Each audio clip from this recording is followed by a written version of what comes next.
Assalamualaikum, selamat sore pemirsa. Apa kabar Anda sore hari ini?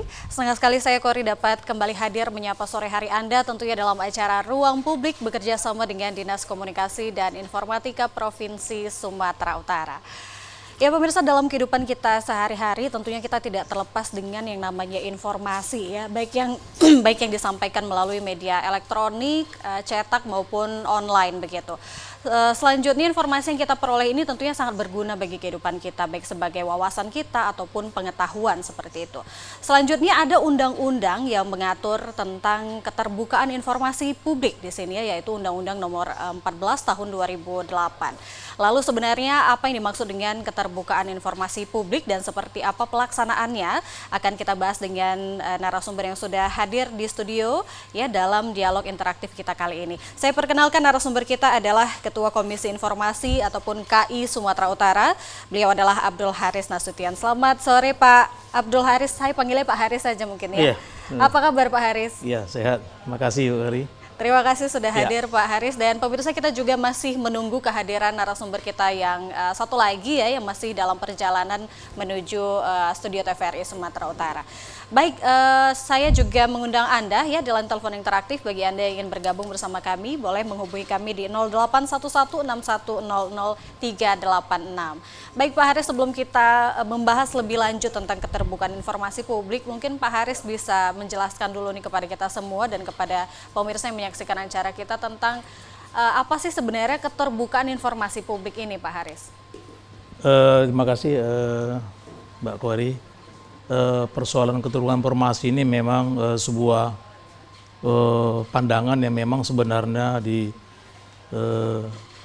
Indonesia yang selama ini begitu tertutup, ya, sekarang sudah lebih terbuka. Semua ini kan diawali dengan berbagai persoalan, tentu menyangkut soal demokrasi. Karena memang banyak perubahan-perubahan yang mendasar setelah kita reformasi terdahulu di tahun 98. Banyak perubahan dari sisi peraturan undang-undangan yang kita lihat, ya, mulai dari sisi Undang-Undang 40, 99 tentang pers, ya. Kemudian terakhir ini tentang keterbukaan informasi publik di Undang-Undang 14 tahun 2008. Jadi dengan ada perubahan-perubahan yang terjadi di masa lalu di Orde Baru, yang sekarang sudah begitu banyak perubahan yang sangat mendasar, sudah tiba saatnya sebenarnya kita harus terbuka. Dalam arti keterbukaan itu dengan norma-norma hukum yang berlaku tentunya. Tidak hanya asal terbuka. Dan publik juga harus lebih paham.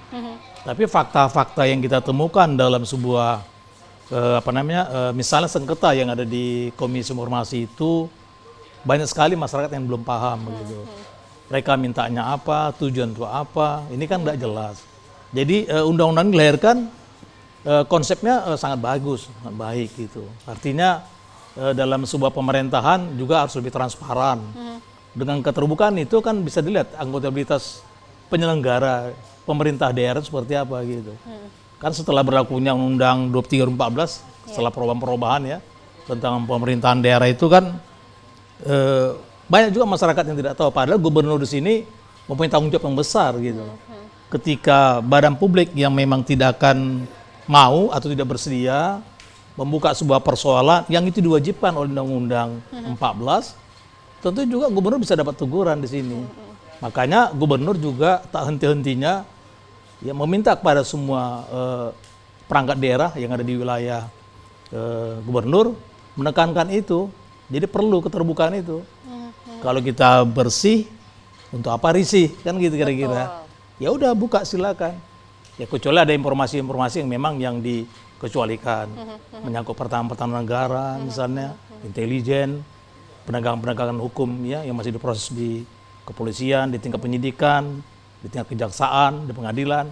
Tetapi semua itu ada retensinya, ada waktunya, tidak permanen juga. Jadi pada saat kapan dia tertutup dan pada saat kapan dia harus dibuka. Itu dia Mbak Kur. Jadi memang konsep daripada keterbukaan itu ya harus ya disadari. Ini kan soal morality gitu. Morality. Kalau misalnya kita memiliki hal-hal tersebut, kok kita khawatir gitu. Iya. Tapi banyak sekali temuan kita ada kesenjangan gitu. Kesenjangan antara pimpinan dengan bawahan di OPD. Kalau dulu kan rata-rata kan bawahan itu kan nggak bisa bertanya begitu apa kata kepala dinas contohnya misalnya kan, Iya, mereka harus nurut, ikut gitu, harus ikut. nggak boleh bertanya gitu kan. Sekarang nggak bisa gitu. Jadi kalau seorang pimpinan OPD yang memang betul-betul dia sadar tentang keterbukaan ini, ya kan dia buka begitu. Ya misalnya, ya mereka harus ada semacam PPD-nya kan, sebagai pejabat pengelola informasi dan dokumentasi, kan harus terbuka gitu. Contoh anggaran, ya kemudian kemana aja anggarannya, untuk apa digunakan, siapa-siapa, penerima anggaran, kalau ada misal bentuk-bentuk hibah, bentuk ini misalnya. Nah itu kan itu apa yang harus kita buka gitu. Kita sendiri orang bertanya kita buka, gaji kami sekian kita buka, jelaskan kok. Nggak perlu kita tutupi. Nah badan publik mau nggak buka? Ya harus mau. Berapa anggarannya, berapa ininya gitu. Hanya kadang-kadang kalau kita lihat itu pengguna informasi atau pemohon informasinya sendiri, latar belakangnya membuat permohonan itu kadang-kadang ada yang nggak jelas. Tujuannya katanya untuk social control, tapi nggak tahu kita social controlnya apa gitu, ya kan? Kalau dia bicara ada input, ada outputnya, tentu bagaimana ada outcome-nya, ada nggak gitu terhadap permohonan mereka itu, ini yang nggak, yang tidak kelihatan gitu. Itu teman-teman kita bahkan ya ada kecenderungan gitu yang berbau-bau ya apa namanya, yang tidak sehat gitu, ya pemohon informasi begitu dapat atau tidak dapat, mungkin badan publiknya merasa memang ada masalah, ada penyimpangan dalam pengelolaan anggaran misalnya kan, nah itu dia, sehingga ada kesan kita ini dijadikan alat begitu, dijadikan alat untuk informasi gitu. Begitu selesai mereka udah, bahkan mereka mencabut persoalannya kepada komisi. Ini kan tantangan bagi kita, makanya kita harus lebih hati-hati ya melihat permohonan mereka ini gitu dia. Ataupun malah mencari kesalahan begitu ya. Iya itu dia, itu yang sering terjadi kita temukan. Makanya dengan keterbukaan ini saya kira udah saatnya, ini kan 2008 ya, sekarang sudah 2023, kan sangat tinggi ya. Kalau kita ke contoh memang ya apa namanya perkembangan yang terjadi di Pemprov ya tentang keterbukaan informasi, kami melihat gini dari indeks ya keterbukaan informasi publik yang dilakukan oleh KAI Pusat tahun 2022 kalau salah saya, itu kita ini Pemprov ini di peringkat 9. Di peringkat 9. Dari bawah. Dari bawah. Bukan untuk dari atas. Keterbukaan informasi publik. Iya. Waduh. Tapi kan banyak latar belakangnya kenapa peringkat 9. Sekarang setelah kami konfirmasi mulai mengadakan semacam satu pemahaman gitu ya, bukan bimbingan gitu, karena mereka sudah ngerti semuanya. Kita pemahaman kembali, menyadarkan lah, bagi yang belum sadar itu, kita beri masukan-masukan. Dan memang alhamdulillah ada perubahan gitu. Sekarang kita udah masuk di peringkat paling naik juga, peringkat 6 dari atas. Itu kan kinerja Gubernur Sumatera Utara Pak Edi Rahmayadi, ya sebagai mitra kami, ya artinya program yang sudah kita lakukan itu berjalan walaupun belum sepenuhnya begitu. Ya, dan ini kita harapkan, misalnya apa? Kita yang sambilannya adalah pemerintah desa misalnya, ini kan persoalan. Sampai sekarang tuh banyak kepala-kepala desa tuh nggak ngerti dia apa itu undang-undang. Nggak ngerti ya, kami gak ada masalah katanya. Padahal banyak masalah di desa itu. Iya, karena ketidakpahaman ya Pak Aris ya. Iya, baik, kalau kita berbicara tentang undang-undang yang mengatur tentang keterbukaan informasi publik ini, seperti yang disebutkan Pak Aris tadi, Undang-Undang Nomor 14 Tahun 2008 ya Pak Aris ya. Itu bagaimana Pak pengaturannya? Bisa dijelaskan kepada pemirsa? Pengaturannya misal tentang apa dia? Di dalam undang-undang itu diaturnya seperti apa keterbukaan informasi publik ini? Kalau bicara pengaturan misalnya tentang kewenangan kita. Kalau satu sisi kewenangan kita itu tentu tugas kewenangan kita itu ya menerima semua laporan yang ada sengketanya kepada kami, kemudian kami periksa, lalu kami putus. Kemudian juga bisa juga kami berikan semacam masukan kepada badan-badan publik gitu ya, untuk memberikan pandangan informasi supaya mereka kalau ada permintaan informasi tolonglah diberikan. Jadi kita respon begitu. Karena memang aturannya itu sangat jelas. Bagaimana sebenarnya fungsi daripada kami itu, ya kan? Tetapi banyak orang seperti kemarin ada kita ke Labusel. Kalau nggak salah saya ada masukan dari Kominfo-nya ya, nggak salah saya. Dia nggak tahu itu apa Komisi Informasi. Labusel. Jadi kami pun heran begitu. Padahal kita buat BIMTEK gitu kan, BIMTEK, dan mereka ada hadir gitu. Ini jadi buat kita bingung gitu kan. Iya, iya. Bahkan ada yang sangat respon dari kabupaten kota, Batubara misalnya, Asahan, Toba misalnya. Toba itu Kadis Kominfo-nya butuh aktif begitu, ya di media sosial gitu. Jadi betul-betul dia paham gitu kerjanya, dia paham undang-undang ini gitu. Gimana sebenarnya pengaturan diatur untuk supaya masyarakat bisa patuh, barang pun bisa patuh. Dia ngerti betul. Di hadapan Pak Bupati kemarin kami buat paparan itu langsung dia minta. Dia tegur bahwasanya barang publik di lingkungan ya Toba itu sendiri, Kabupaten Toba itu tidak seperti diharapkan kata dia gitu. Saling buang-buang badan gitu. Iya, iya, iya. Nah, itu. Tapi Kominfo-nya Kadisnya itu betul-betul apa itu. Saya ingat betul waktu kami ke sana itu. Jadi daerah lain juga kalau Batubara memang Pak Jahir itu begitu lakukan pemahaman gitu, ya kan mengundang kita narasumber, jadi ada respon begitu, gitu. Sehingga memang peraturan ini kan perlu bagaimana sebenarnya informasi itu yang harus disiapkan, ya kan, yang sedia kala, serta merta, ya kan, itu sedia kala berkala, ya kan, tentu ada yang serta merta, ya kan, setiap saat. Nah kalau misalnya serta merta itu kan tentu banyak persoalan, Medan misalnya kan, ya kan, di mana soal banjir, ya kan. Nah ini seperti apa penanganannya? Iya. Titik-titik rawan banjir seperti apa? Kan itu harus rutin diumumkan oleh Pemko Medan misalnya. Kemudian gubernur bagaimana melakukan jalan-jalan kemarin, ya kan? Itu kan persoalan juga. Nah, kemudian juga harus jelas bagaimana informasi berkala kan harus diberikan kepada publik. Jadi website itu harus jelas gitu kan. Oh kami profil kami ini, barang publik kami ini, visi misi kami ini, anggaran kami ini, pengelolaannya ini, harus jelas. Bahkan sampai laporan keuangan gitu. Dan sekarang kami telah menerbitkan di Peraturan Komisi Informasi nomor 1 tahun 2001, ya, tentang standar layanan informasi publik itu lebih terbuka, lebih dibuka lagi begitu. Jadi di pasal 15 masalah saya di ayat 9 itu sangat lengkap begitu. Mulai dari pengadaan proyek, transaksi. Bayangkan sampai sejauh itu, sedetil itulah kita harus bukan mengintervensi, memberikan pemahaman kepada badan publik untuk membuka informasi itu. Itu memang informasi yang memang diberikan, ya kan, yang disiapkan itu secara berkala, minimal 6 bulan sekali. 6 bulan sekali. Ya, itu perintah daripada undang-undang sendiri, ya kan. Ya kalau misalnya ada informasi yang kita siap saat, ya cobalah buka. Kan sudah ada yang serta merta, yang berkala, setiap saat. Ya kan, peraturan pendukungnya apa, itu kan kadang nggak ada di website. Coba lah kalau misalnya Mbak Kori lihat lah, ya kan, ya kalau di Kominfo di Pemprov udah lengkap gitu kami lihat. Walaupun ada yang tidak termasuk ada anggaran, mungkin ya updating itu perlu. Nah tapi kan substansinya persoalan adalah mereka terbuka di situ dia.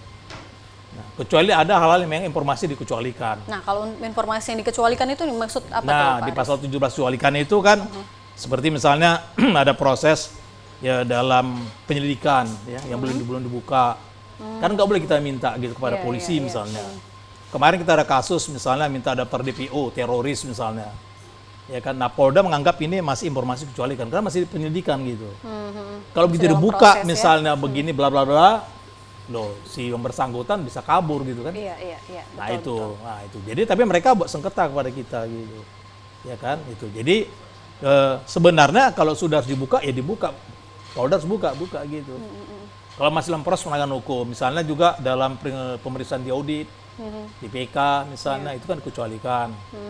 Kemudian ada yang menyangkut hak privat orang ya, hak privat nggak boleh kan, misal tentang mau dia buat wasiat, warisan, ya kan nggak boleh itu. Misalnya pejabat publik, dia kan punya harta, kita harus paksa karena dia pejabat berapa hartanya, misalnya dari warisan. Tapi kalau hartanya dalam laporan LHKPN itu, ya silakan terbuka kan di KPK kan sudah ada daftar gubernur hartanya ini, wali kota ini kan gitu. Karena ada yang minta kepada kita kemarin. Kebetulan pemohon itu bukan Medan, dari Jawa, dari Bekasi. Dari luar kota. Iya, dari Bekasi dan minta berapa hartanya Pak Gubernur, berapa hartanya Pak Wali Kota Medan gitu. Iya kan? Kita undang dia, karena dia minta permohonan informasi nggak dijawab oleh Gubernur dan Wali Kota waktu itu. Jadi masuk sengketa kepada kita, kita undang dia, tapi nggak datang dia. Nah yang begini kita nggak ngerti maksudnya apa gitu kan? Kan di LHKPN sudah ada di KPK, berapa hartanya kan sudah jelas. Semua publik sudah ada semua laporannya kan. Nah dia minta ini, ya ini kita pertanyakan untuk apa gitu kan. Nah, itu. Jadi beberapa informasi yang dikecualikan itu memang yang paling prinsip itulah gitu. Ya kan, itu dia ya kan. Memang ya apa namanya? Ya kalau selingkuh gimana ya? Dikecualikan atau tidak gitu? Iya. Kalau Iya kan? tentang pribadi privat itu tidak boleh ya dikecualikan begitu ya Pak Aris. Selingkuh, bininya lebih dari 1 atau 2 misalnya kan. Pertama bini saya 1 gitu. Iya. Kepada publik. Belakang rupanya benar Pak, bini saya 2 rupanya. Gimana gitu kan? Iya. Nah perlu nggak masyarakat meminta informasi yang demikian itu gitu? Kan privasi orang gitu kan? Oke, baik. Nah itu gimana? Menurut Gorila sendiri. Baik, berarti keterbukaan. Itu warna aja supaya tidak iya. terlalu serius kita. Ya kan? Betul. Berarti Tapi keterbukaan- informasi itu tetap harus dibuka, yang mamanya harus dibuka. Iya, ini kan memang tujuan awalnya berarti untuk transparansi kepada masyarakat Transparansi, begitu ya, iya, Pak supaya akuntabilitas Aris, juga ya Betul. kan. Karena memang dalam dua penyelenggara negara itu harus jelas. Ya kan, penyelenggara itu siapa yang melakukan perbuatan komunikasi terbuka itu siapa harus jelas kan. Banyak persoalan, sengketanya banyak. Betul. Lalu orang pernah mengajukan sengketa sama kita soal masjid misalnya. Kok masjid apa urusannya kan gitu. Tapi pemohon informasi masyarakat meminta masjid ini tidak memberikan informasi. Kenapa? Ada bantuan dana dari pemerintah daerah, ada bantuan dari sebuah lembaga keuangan, bank misalnya kan. Nah mereka ingin tahu begitu. Ya. Berhak nggak kita menyidangkannya gitu. Ini banyak soal contoh-contoh kasus gitu. Banyak soal. Banyak. Baik. Kalau untuk di Sumatera Utara sendiri, Pak Haris melihatnya seperti apa untuk keterbukaan informasinya? Pelaksanaannya sudah baikkah sesuai dengan indeksnya tadi yang telah Pak Haris sebutkan sudah peringkat 6 teratas begitu ya? Berarti apakah sudah memang benar-benar sudah baikkah keterbukaan informasi publik di Sumatera Utara, Pak Haris? Ya dari temuan kami kemarin tuh di UDP Sumatera Utara ini itu sudah nampak perubahannya begitu ya. Jadi semua badan publik yang kami kunjungi itu memang sudah tersedia, ya kan. Apalagi kemarin sudah ada penyatuan dinas itu ya. Nah di situ mereka masih menyesuaikan. Tapi yang apa namanya dinas badan publik yang sebelumnya juga sudah kami evaluasi dan kami berikan satu penilaian informatif gitu ya. Mereka makin meningkatkan begitu. Bahkan ada kemarin itu kita baru berkunjung, mereka udah siap begitu. Dinas Sosial Provinsi Sumatera Utara misalnya. Kami baru tahu dinas sosial itu ternyata lebih terbuka sekarang ini. Padahal dulu kan lebih tertutup begitu. Oke. Jadi mereka semalam berikan paparan kepada kita. Ya, sekretarisnya itu Pak Parlim beri paparan, keterbukaan itu jelas. Jadi PPID-nya jelas ada, ya ruangan pun ada. Nah, di tempat yang lain juga ada. Jadi kami beberapa itu udah temuan gitu. Dinas perkebunan kalau nggak salah kemarin ya itu bagus. Nah, cuma ada beberapa dinas yang memang kita nggak ngerti gitu, ya kan, belum apa ya, belum begitu terbuka mungkin. Kita nggak tahu apa latar belakangnya gitu ya. Ya saya buka aja, kita main terbuka kan seperti PAM, Bank Sumut ya, itu belum. Bahkan kita kan sekarang monep gitu. Iya. Jadi kita monep kita nggak tahu bagaimana mereka gitu kan, nggak ngerti kita gitu. Nah ini kan mestinya gubernur bisa melihat seperti ini gitu, masih ada badan-badan publik itu di bawah. Ya, di bawah kewenangan beliau supaya lebih apa gitu, diberi pemahaman gitu. Betul. Iya. Nah ini kan diatur ataupun di dalam Undang-Undang Nomor 14 Tahun 2008 tadi. Apabila ada yang belum melakukan keterbukaan informasi publik, apakah ada sanksi yang diberikan atau seperti apa sebenarnya Pak Haris? Iya, paling sanksi itu tidak ada dia. Tidak ada ya. Ya, tapi secara moral ya, karena kita tak henti-hentinya meminta supaya mereka lebih transparan gitu kan. Dan alhamdulillah masih baru banyak ada perubahan-perubahan. Iya. Nah, cuma kita yang persoalan sekarang adalah desa. Desa itu mereka seperti ada tekanan, kadang-kadang orang minta ini, minta itu. Pendidikan juga sekolah gitu. Kita punya pengalaman itu di Asahan. Asahan itu mereka minta informasi ya soal ada anggaran buku misalnya kan. Iya. Ternyata mereka bukan itu tujuannya rupanya, ya kan? Rupanya memasukkan buku proyek ke sekolah itu gitu. Jadi kepala-kepala sekolahnya kan loh ini kita nggak punya uang gimana, kan sudah ada, punya website sudah ada. Mereka nggak terima gitu, ngancam-ngancam gitu. Bahkan mereka bawa surat tugas sebagai wartawan, jurnalis. Loh, dia pengen masyarakat atau sebagai jurnalis? Dia mau minta informasi atau mau minta konfirmasi, kan harus dibedain. Yang mana informasi yang minta, yang mana konfirmasi gitu. Kalau informasi tentu yang sudah ada, informasi disediakan oleh badan publik. Ya, disediakan, ya dikelola, kemudian disimpan, distribusinya bagaimana, kan harus jelas. Udah itu ditujukan kemana, kan nggak sembarangan juga. Badan publik juga punya hak menolak itu kan. Walaupun dia minta ini, tapi badan publik bisa menolak, berhak itu. Karena dianggap apa? Ada peraturan undang-undang yang tidak boleh disentuh. Nah, persoalan sekarang adalah bagaimana dengan terbitnya perlindungan data pribadi (PDP) yang kemarin baru nomor 20 berapa ya, 27 2002 misalnya. Ini kan persoalan kan? Ini persoalan baru lagi gitu. Apakah boleh dibuka misalnya tentang kartu penduduk KTP? Ya, misalnya ini kan 2024 mau apa kan? Ini kan tantangan bagi Komisi Informasi juga gitu. Ya kan? Bagaimana kami sudah menyikapi nanti persoalan-persoalan dalam hal yang belum terbuka informasi tentang ini tadi. Berwenang nggak kami untuk membuka itu? Ini kan persoalan. Sementara penyelenggara pemilu, KPU misalnya kan, mungkin mereka punya hak untuk menyimpan data-data itu tidak boleh dibuka pada publik. Tapi tidak di badan pengawas pemilu, ya kami minta, kami perlu tahu misalnya. Terjadi misalnya ada kalau disebut bisa semacam konflik lah gitu ya. Nah ini bagaimana gitu. Nah bagaimana Komisi Informasi ini bisa masuk ke persoalan itu di dalam dua persoalan yang terjadi, dua lembaga. Iya, KPU dan Bawaslu itu gitu ya. Makanya kami kemarin mengundang semuanya ini sekarang untuk monet KPU dan Bawaslu. Tapi tidak seluruhnya juga begitu, karena kita kan dibatasi dengan anggaran kami memang sangat terbatas. Tapi kami tetap berupaya untuk mendapatkan bagaimana sebenarnya. Itu dia. Baik. Nah, lalu siapa saja sebenarnya Pak Haris yang diperbolehkan untuk mendapatkan informasi publik ini?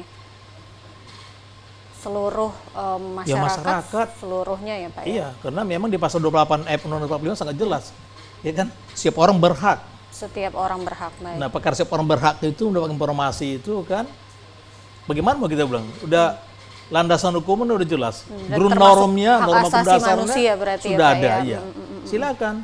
Jadi kalau kita di universal ya, Declaration of Human Rights tahun 48 udah sangat jelas di pasal 19 itu mengatur tentang hak itu. Berikan itu informasi itu. Tidak ada lagi Anda simpan-simpan. Karena kan kita salah satu juga negara peringkat keberapa ya kita keterbukaan, peringkat saya lupa peringkat ke-5 atau berapa termasuk dalam hal keterbukaan itu. Kita lebih fair sekarang kan, mungkin dibanding dengan negara yang lain yang masih tertutup begitu, ya kan. Sekarang udah zaman digitalisasi. Gitu. Nah, ini kan juga suatu poin ya bagi kita, bagi negara kita ke depan maunya seperti apa begitu. Itu dia Mbak Bari. Baik. Nah ini kan untuk informasi yang dibuka kepada publik ini biasanya melalui website begitu ya Pak Haris ya. Lalu kalau ada informasi-informasi yang tidak kita temukan di website ataupun di situs lembaganya ini ataupun badan penyelenggara negara kita ini, kalau ada masyarakat yang ingin mendapatkan informasi, bagaimana cara pengajuan untuk mendapatkan informasi? Kan seperti yang dikatakan Pak Haris tadi tidak boleh asal sembarangan, dari mana untuk cara pengajuan mendapatkan informasi itu ada yang peraturannya tidak Pak Haris? Iya, jadi di dalam undang-undang itu ya, di dalam peraturan Komisi Informasi nomor 1 tahun 2013 diatur tentang bagaimana prosedur persoalan sengketa informasi. Itu prosedurnya. Nah, jadi semua masyarakat itu mengajukan sebuah permohonan kepada badan publik. Dia minta permohonan informasinya, apa yang dia minta.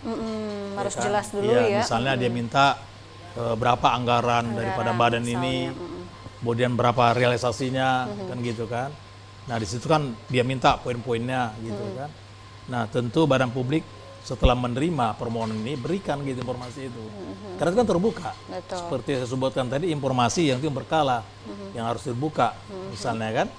Nah, kemudian kalau tidak dijawab oleh badan publik, ya tentu apa alasannya tidak memberikan jawaban informasinya kan. Nah, jadi kadangkala masyarakat ini nggak ngerti kan, tapi masyarakat yang ngerti dia lihat undang-undangnya, Iya, dia lihat peraturan komisinya kan, oh masih ada waktu ini 10 hari begitu. Nah 10 hari nggak dijawab, dia buat keberatan lagi gitu kan. Artinya gini, barang publik dia berpikir dalam waktu seminggu lagi. Jadi waktu 17 hari itulah sebenarnya barang publik berpikir secara jernih, yang dimohon informasi itu boleh nggak dibuka, kan kira-kira gitu. Dia berpikir-pikir gitu. Kalau dia tidak berikan informasinya, bakal sengketa, kan gitu. Nah, jadi betul-betul harus diteliti benar gitu. Baik. Ya, kalau misalnya dari segi undang-undang informasi yang berkala tadi misalnya harus dibuka, ya buka gitu. Kalau dia tidak jawab, tentu kan masih ada kewenangannya kan, 30 hari itu si pemohon ya kan bisa mengajukan sengketanya kepada kita. Oke. Harus selesai kan? Karena dalam ketentuan itu 14 hari harus selesai nanti di sengketanya sama kita. Ini kan, nah jadi dia masuk sengketa gitu. Nah kadang-kadang masyarakat nggak pahamnya begini dia, Mbak Putri, apa namanya? Dia mengirimkan perintah informasi, tapi misalnya ke dinas A gitu. Iya. Dinas A, dia kan nggak ngerti apa itu ada PPID atau nggak ngerti dia kan. Coba dia minta informasi misalnya ke rumah sakit misalnya, rumah sakit Pringadi apa-apa aja anggaran Iya. gini-gini, kan nggak ngerti dia kan. Siapa PPD utamanya, siapa PPD pembantu siapa, nggak ngerti Iya. dia kan. Dia hanya buat surat informasi, ya kan. Lalu kadang-kadang pun badan publik, ya kan, mestinya menjawab bahwasanya permohonan Anda itu tidak seperti ini, harus seperti ini. Jadi ada edukasi gitu. Jadi badan publik wajib juga dia, mestinya Bapak menunjukkan kepada kemari. Jadi Iya, ada jawabannya iya, jelas. betul. Ini enggak tak dijawab, Tak dijawab, sampai dibiarkan perpanjangan saja. waktu 7 hari pun nggak dijawab. Jadi 17 hari itu nggak dijawabnya. Sehingga dia kan kesel loh, kita mestinya diedukasi. Kan gitu kan. Nah, dia aja sengketnya sama kita. Sengketnya sama kita ya baru. Ya kita tidak bisa menolak kan. Nanti bersidangan baru. Sebenarnya seperti apa permohonan informasi sehingga badan publik tidak memberikan penjelasan informasinya itu. Nah di sidang itu baru kita tanyakan semua. Nah alasan termohon itu tadi pasti suratnya pertama nggak jelas ditujukan pada siapa. Informasi diminta juga itu yang tidak bisa kami berikan karena ada informasi yang dikecualikan. Iya. Tapi kan harus dijawab begitu. Dijawab betul. Nah badan-badan publik itu umumnya dia tidak mau menjawab begitu. Apalagi forum informasi itu misalnya dari lembaga LSM, yang bolak-balik itu juga ditanya. Jadi ada copy paste dia. Jadi waktu di sidang ketahuan, bagaimana kami mau jawab Pak? Mereka minta copy paste Pak. Pertanyaan sama Pak. Permintaan informasi sama semuanya Pak. Nggak ada beda gitu. Nggak ada spesifik begitu kan. Jadi memang selalu kita dalam sidang kita berikan apa? Semacam pemahaman pengetahuan. Ya lebih spesifik lah minta informasi. Kenapa mereka harus bertanya soal transaksi anggaran, proyek, kenapa itu aja ditanya? Kita sering anjurkan, kenapa Anda tidak bertanya persoalan lingkungan hidup? Iya. Itu menyangkut hajat hidup orang banyak. Dan itu informasi yang harus disediakan gitu oleh badan-badan publik. Contohnya apa? Limbah. Kenapa kalian nggak persoalkan? Selalu kita berikan gitu. Janganlah kalian minta sih anggaran berapa proyek. Iya, Ya seolah siapa pemenang proyek, tender. Kesalahan gitu ya. Iya, jadi mencari kesan masalah malah. ini cari kesalahan atau mau informasi yang benar. Iya. Kalau social control itu harus jelas gitu kan. Boleh lah dia ya. Misalnya di daerah mana? Tambang-tambang emas. Iya. Di mana itu? Di Batang Toru atau di mana misalnya kan. Itu kan punya lingkungan gimana? Coba itu kalian tanya, saya bilang, ada hubungan ada, bagaimana proses izinnya? Ada nggak izinnya perusahaan itu? Ini oleh pemerintah. Anda minta informasi itu, buka. Nah, apakah memang prosedur dalam pemerintahan AMDAL sudah sesuai atau tidak? Nah, itu yang digali, saya bilang. Makanya kepada pemohon selalu saya ingatkan, tolong ya, informasi inilah kalian minta. Kenapa? Itu untuk perbaikan lingkungan hidup. Menyangkut orang banyak, saya bilang. Ini kalian minta, kepala desa pun kalian tanya berapa anggarannya, untuk apa. Jadi kan ya gimana ya urusan desa itu ya bukan apa, memang sekecil apapun itu nilainya ada. Ya kan, memang kecil desa, tapi kan ada yang lebih spesifik begitu. Nah, itu yang kita sarankan. Kenapa? Dengan keterbukaan informasi ini kan menyangkut demokratisasi informasi itu jelas. Tidak hanya semata-mata kan butuh anggaran ini. Kita pernah temukan di Nias misalnya. Nias itu ada seorang ya, dia di Jakarta, tapi dia balik ke kampung ya, hanya ingin dia memajukan kampung itu. tetapi desa itu tidak terbuka kepada masyarakat.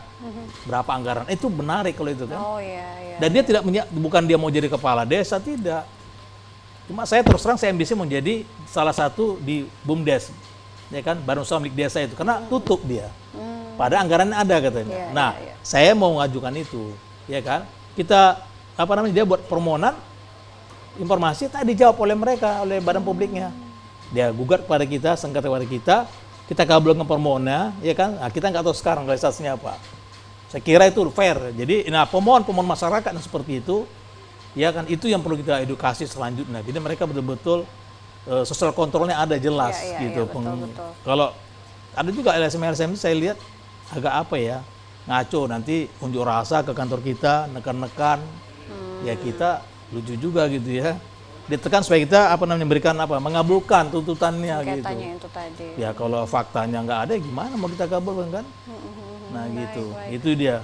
Nah benar, berarti memang kan tidak semua pemohon itu berarti paham begitu ya, Pak Haris, tentang prosedurnya seperti yang tadi dijelaskan bahwa ada yang memang tidak sesuai kepada siapa ditujukan begitulah, tetapi tidak ada balasan. Lalu sebenarnya adakah sosialisasi yang diberikan kepada masyarakat terkait ini, Pak Haris? Ya itulah makanya kita melakukan sosialisasi ya, walaupun anggaran kita terbatas, tapi kita bersama teman-teman itu dalam kesempatan tertentu kita pribadi gitu.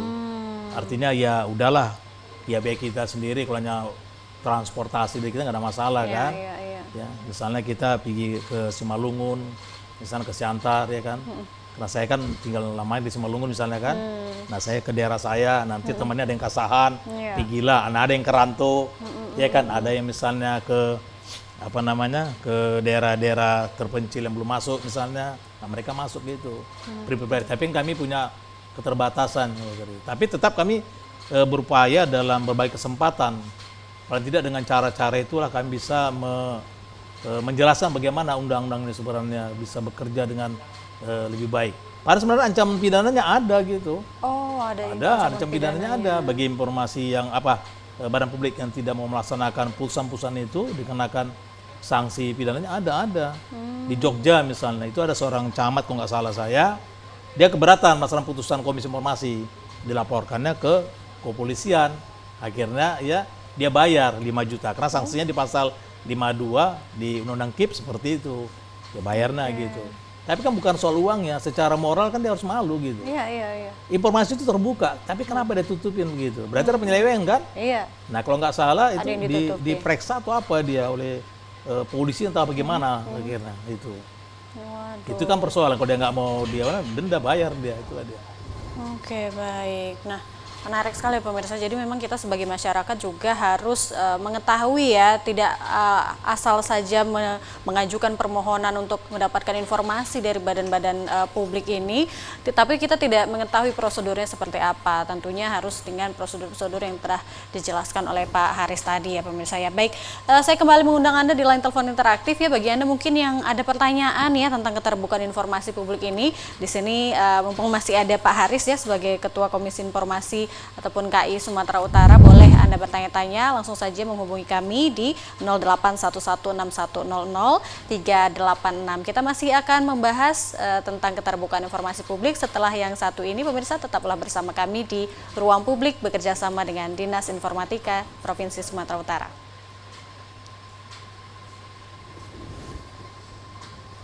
Baik pemirsa, kita lanjutkan kembali perbincangan kita ya, sembari kita juga masih menunggu atensi dari Anda ya untuk dapat berpartisipasi juga ya, berbincang-bincang bersama kami. Kita juga masih menunggu narasumber kita yang kedua ya, yang saat ini masih dalam perjalanan menuju TVRI Sumatera Utara. Baik, nah kalau untuk di Sumatera Utara sendiri Pak, ada tidak temuan-temuan yang terkait dengan seperti yang tadi dijelaskan oleh Pak Haris, seperti yang ada di Jogja, yang kasus-kasus seperti itu sampai dengan mengarah ke pidana, ada tidak kalau untuk di Sumatera Utara, Pak Haris? Iya, mungkin ada tadi yang terpotong ya.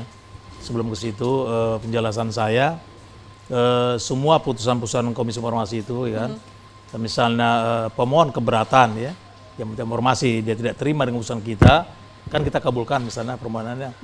Tapi dia nggak senang karena kita kabulkan sebagian. Oke. Ya kan, dia menggugat putusan kita itu boleh ke mana? ke PT UN misalnya. Oh.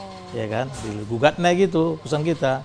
Ya kan. Jadi yang digugatnya adalah badan publik satu, ya kan. Kita tidak gugatnya, tapi badan publik yang digugat gitu. Badan publiknya. Nah, jadi putusan kita dipersoalkan dia gitu. Jadi kemarin itu salah satu sekda ada Taman Utara kalau nggak salah kemarin itu digugat ya ke PT UN, akhirnya PT UN membatalkan. Bukan membatalkan, maaf, menolak gugatan si pemohon informasi tadi nih, satu LSM gitu kan.